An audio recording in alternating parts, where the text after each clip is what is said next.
Assalamualaikum warahmatullahi wabarakatuh. Allahumma sholli ala sayyidina Muhammad wa ala ali sayyidina Muhammad. Pertama-tama yang saya hormati kepada Bapak Profesor Dr. Haji Aris Supratno selaku Rektor Universitas Hasyim Asy'ari Jombang. Kemudian yang saya hormati Bapak Dr. Jasminto, Magister Pendidikan Islam selaku Dekan Universitas Hasyim Asy'ari Jombang. Dan yang saya hormati Bapak Dr. Haji Anifuddin, Magister Pendidikan Islam selaku dosen pengampu mata kuliah media pembelajaran.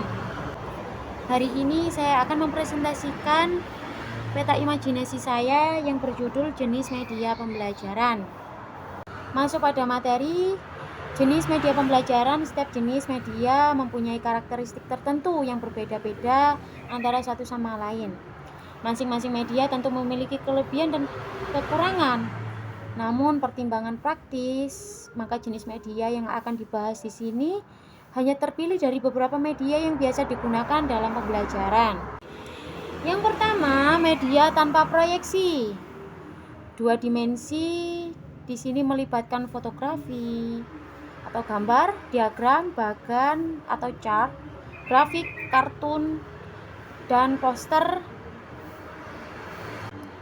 Yang pertama, gambar atau foto memiliki kelebihan yaitu dapat dimengerti, dapat dinikmati di mana-mana, sifatnya konkret, lebih realistis, dapat mengatasi batasan ruang dan waktu, dapat mengatasi keterbatasan pengamatan, dapat memperjelas suatu masalah, dan harganya murah, juga dapat diperoleh dimanapun. Kemudian ada sketsa. Media jenis ini termasuk gambar dalam bentuk yang sederhana atau draft kasar yang melukiskan bagian-bagian pokok, karena itu setiap guru haruslah mampu menuangkan idenya ke dalam bentuk sketsa.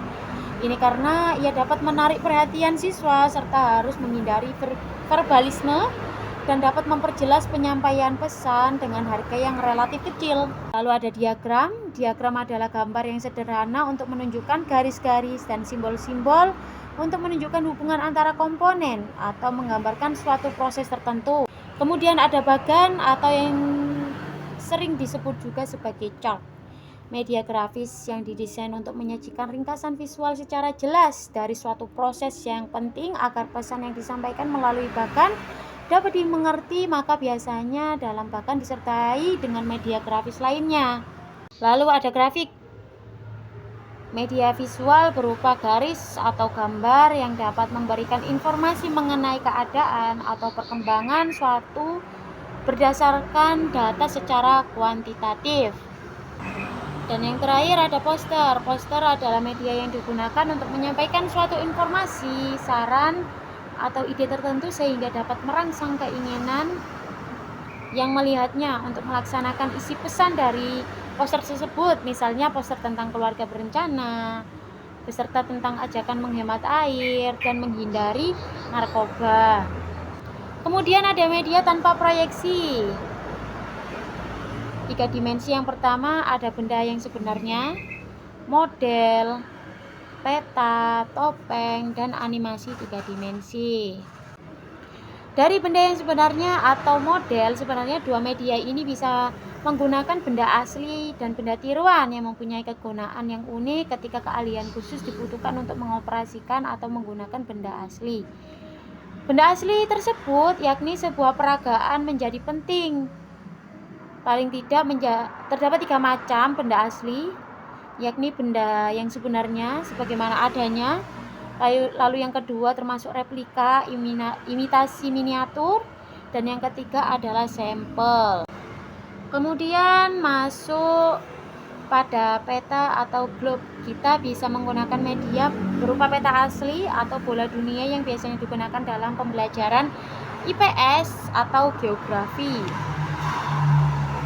Kemudian untuk topeng, dalam hal ini kita bisa menggunakan topeng asli, namun bukan sembarang topeng yang disebutkan, tergantung pada mata pelajaran atau tema pembelajaran yang dipelajari. Seperti contohnya ketika peserta didik belajar tentang adat kebudayaan dan kebudayaan seperti tari-tarian daerah, maka ada baiknya kita membeli replika atau dari pihak sekolah itu menyediakan topeng yang mengandung unsur-unsur budaya tersebut.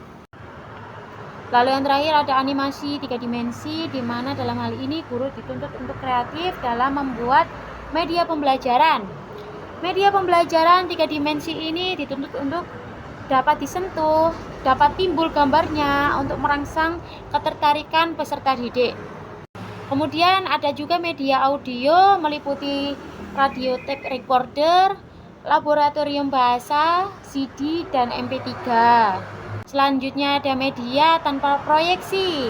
Yang pertama ada OHP atau overhead projector. Yang kedua ada slide dan film strips. Biasanya slide dan film ini masih dipakai sampai sekarang seperti di perkuliahan ketika kita menggunakan PowerPoint. Lalu ada proyektor tak tembus pandang, kemudian ada microfiche, ada film, dan ada LC. Yang selanjutnya ada televisi, kemudian ada juga komputer, dan yang terakhir ada video tape recorder atau VTR, video compact disc atau VCD, dan digital video disc atau DVD. Sekian presentasi dari saya. Apabila ada kata-kata yang tidak mengenakan, mohon maaf sebesar-besarnya. Dari pagi sampai sore memotong kuku, jangan lupa membaca buku. Sekian dari saya. Wassalamualaikum warahmatullahi wabarakatuh.